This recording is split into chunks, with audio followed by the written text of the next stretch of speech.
Man, it is such a weird feeling knowing that this US Open is the last time we will see Serena Williams on the court. Like ever. Yesterday she won in straight sets in the first round. But it's like just her overall impact. I know I've talked about Serena Williams a few times on here before.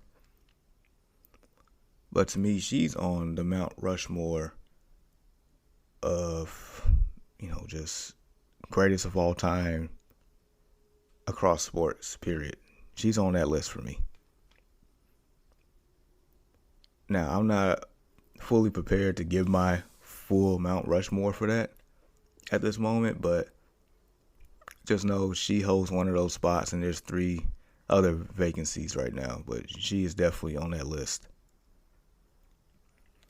23 single Grand Slams, 73 career titles, 856 wins at an 84.8 winning percentage. And that's just the tip of the iceberg with a lot of stuff. 4-time Olympic gold medalist. Not even getting to the doubles part. I remember her coming onto the scene with the beads in, 98, 99? Her and her sister Venus. Tennis didn't see anything like it.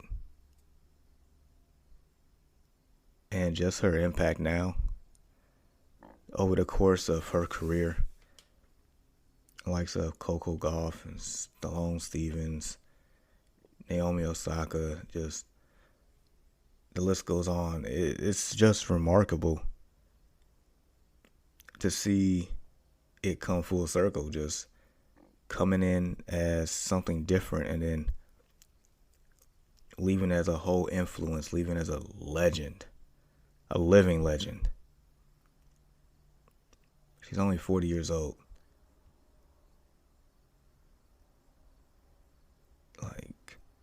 So basically, you all just cherish this, enjoy it. I know a lot of you and me, was wishing we saw the cat outfit one more time, but nevertheless, I mean, there is no denying how great of an athlete and a tennis player that Serena Williams is. None. And if you do deny it, then I don't know what to tell you.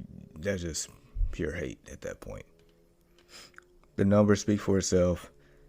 The intangibles, the impact, the generation speaks for itself with Serena Williams.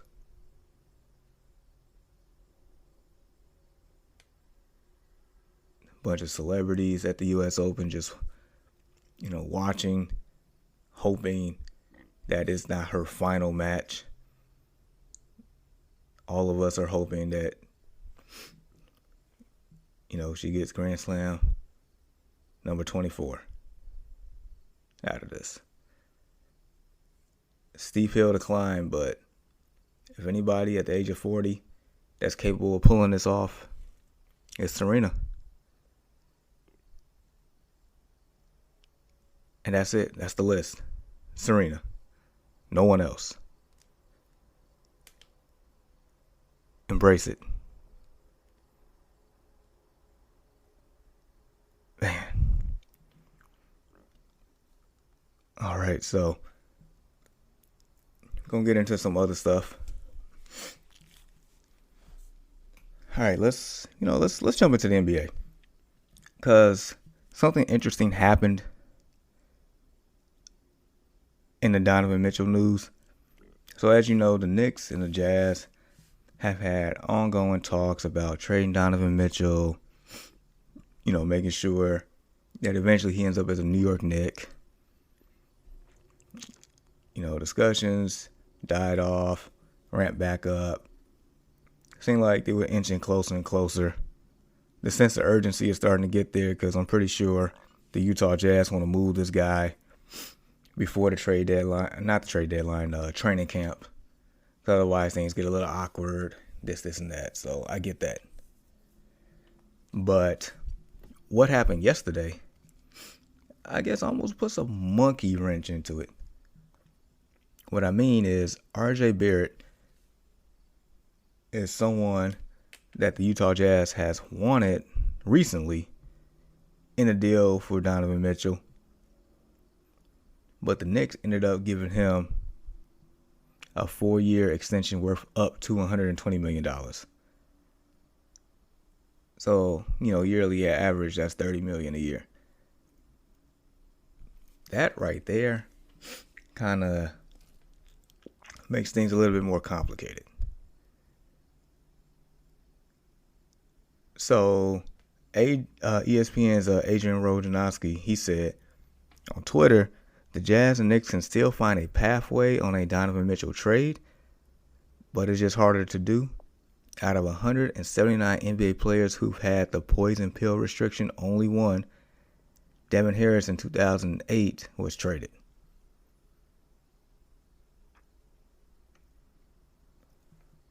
So what they mean by that is, with this extension, it doesn't kick in until the following year. So this year, he's still on a rookie scale, which isn't much at all. And then the following year, that's when the higher number picks up dramatically.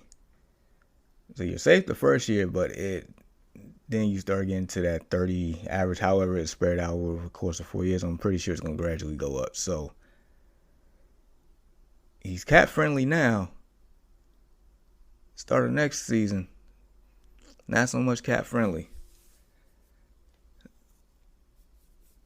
So only one player was ever moved off that deal. So yeah, basically he's saying it's not impossible, but we pretty much there.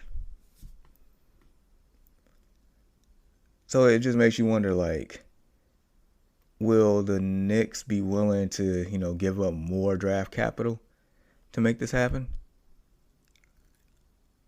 Or will another team, let's just say the Miami Heat, decide to re-engage in the trade talks? I mean, there's reports that the Lakers are interested. I don't know what they're going to give up. I don't know. But this is a golden opportunity for other teams, to shoot their shot, to get involved. I feel like in order for the Knicks to go ahead and decide to do this, they must not like what Danny Ainge and the Utah Jazz was giving them. And they was like, you know what? I'm tired of messing around. We actually appreciate RJ. RJ, come get this extension. I'm pretty sure it was something of those lines. So now, we're at the end of August. Training camp isn't too far away, and actually I'm about to look it up right now.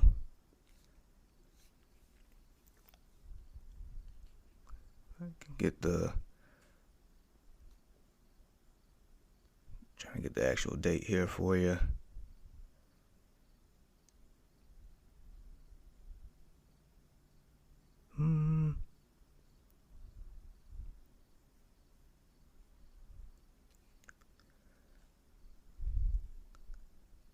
I don't know, it's taking a little longer than usual.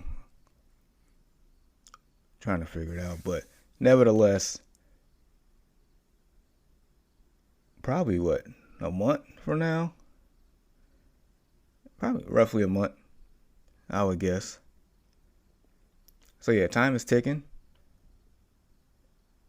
So who's going to be the one to actually, fold in these discussions? Is there going to be a mystery team that just comes in and swoops in and get Donovan Mitchell?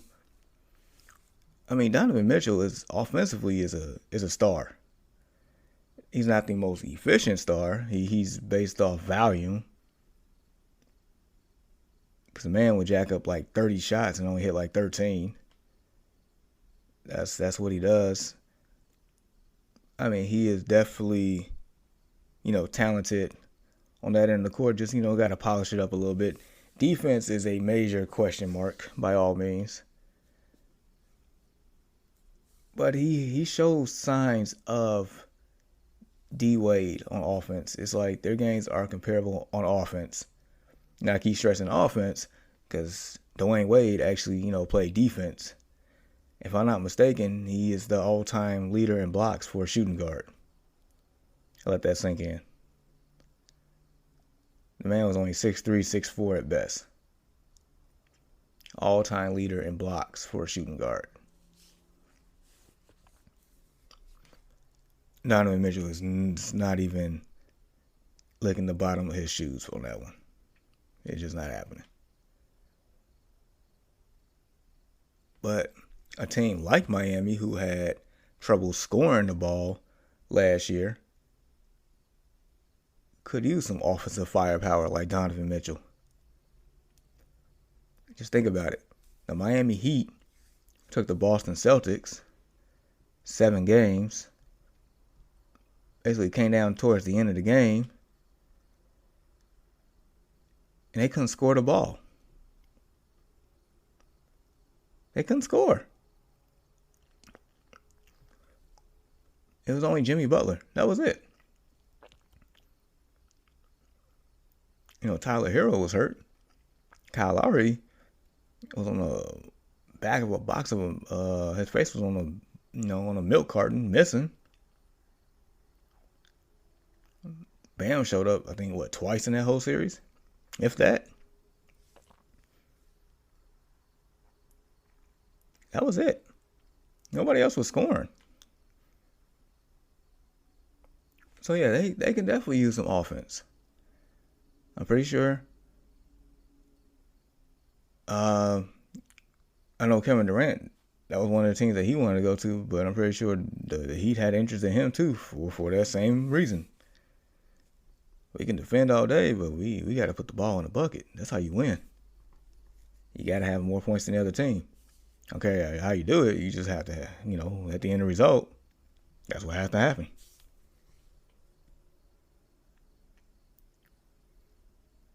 So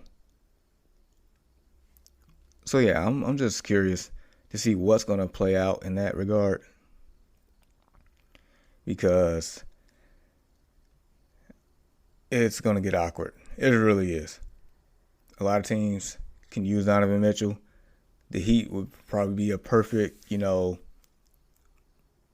second option here, since they have a culture and a system that probably could hide his defensive deficiency. So just keep that in mind. I think Miami, if the Knicks can't get it done, I think Miami has a strong chance of doing so. All right.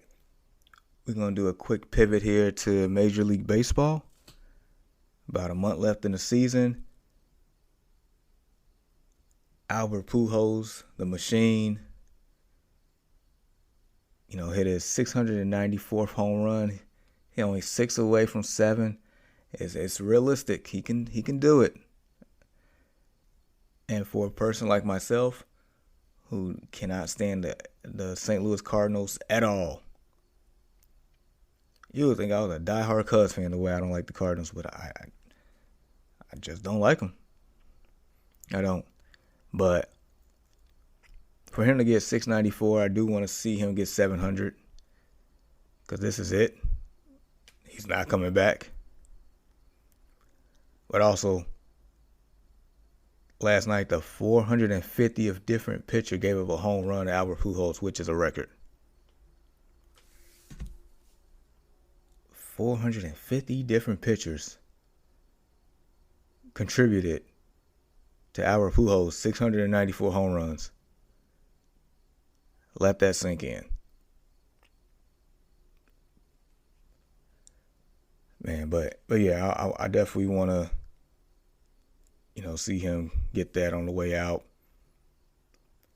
Like I remember his rookie year, his instant impact, just just cleaning them up. Made the Cardinals like really relevant, knowing that they're in good hands after McGuire. And they stayed relevant because of him the whole time. The whole time.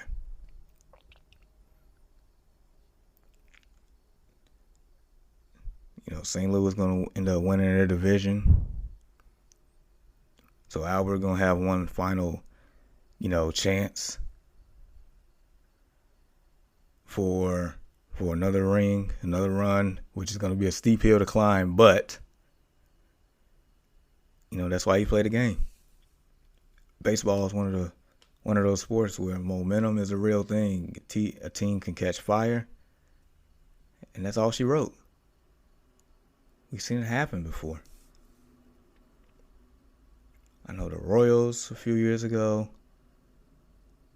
The Rockies ended up in the World Series before. That was crazy. I feel like even those Marlins teams, almost a couple of decades ago, like momentum. But nevertheless, like I said, it is a steep hill to climb. You got the Dodgers and the Mets and the Braves. All three are dangerous. But, things can change in the course of a month. We'll see what happens. St. Louis is up 6 games on the Brewers right now. That'll be epic. I'm not going to say epic, but that'd be a terrible collapse if St. Louis doesn't lock that in by when it's time.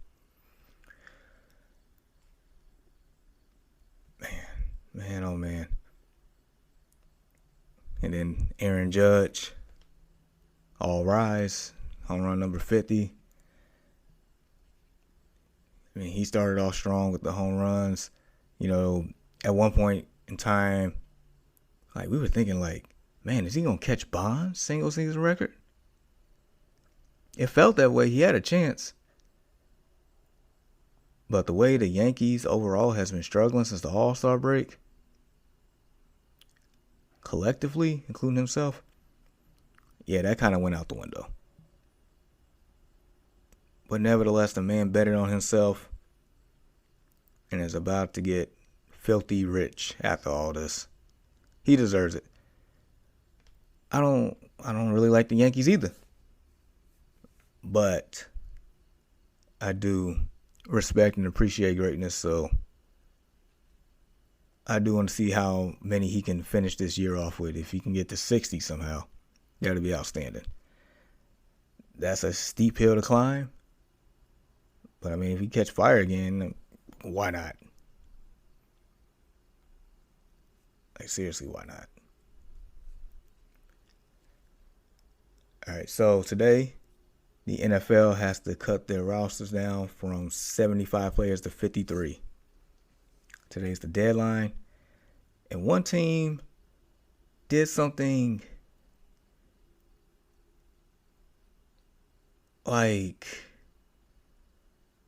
it was a head-scratching move. It's more so surprising. It's definitely surprising.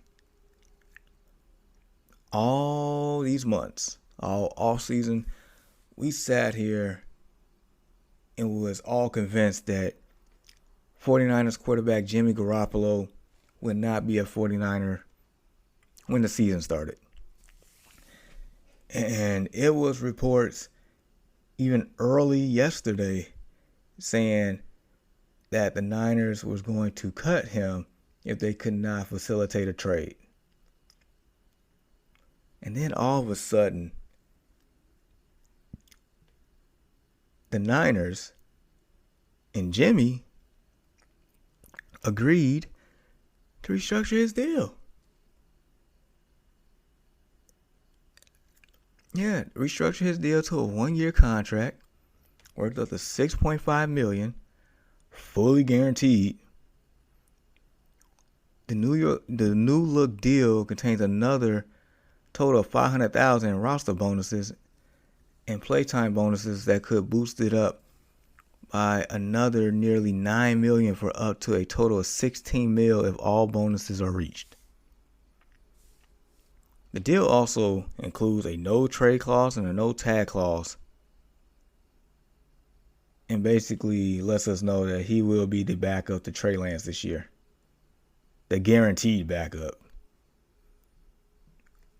And this will be his final year of his deal to where he can just walk and be done with it.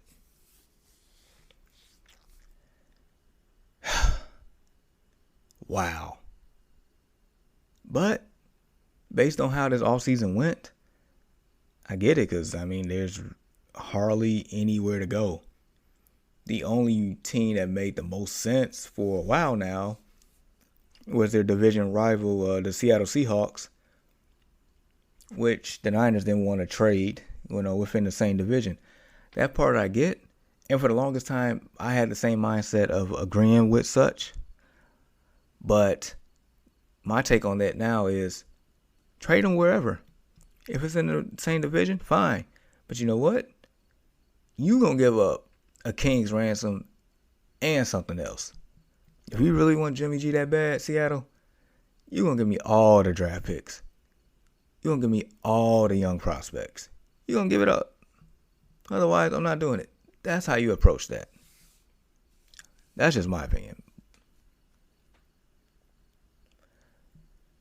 But yeah, so that happened. Carolina, they ended up trading for Baker Mayfield.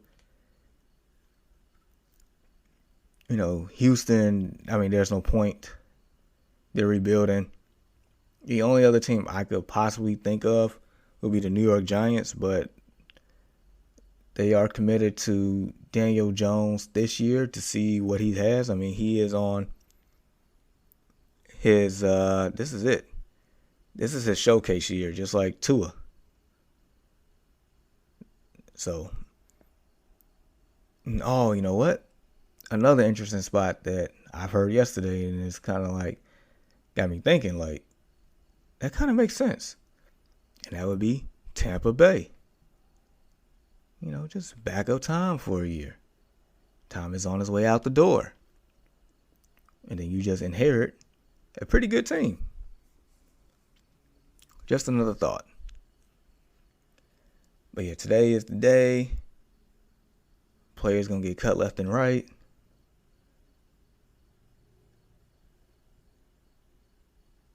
Somebody's dreams going to come true. Somebody's career is going to be derailed. But that means we're one step closer to NFL opening kickoff, which is about 9 days from now. Next Thursday. Got the Rams and the Bills. 2 Super Bowl favorites right there. Yeah, that's going to be the game to watch right there. All right, so yeah, continue to rock with your boy right here on the No Offense Radio and the No Offense Network. Continue to follow your boy. At JGoodWithSports. We're talking about Facebook, Instagram, TikTok, Twitter. You all stay up.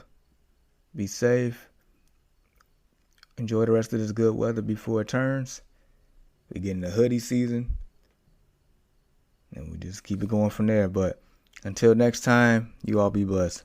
Peace.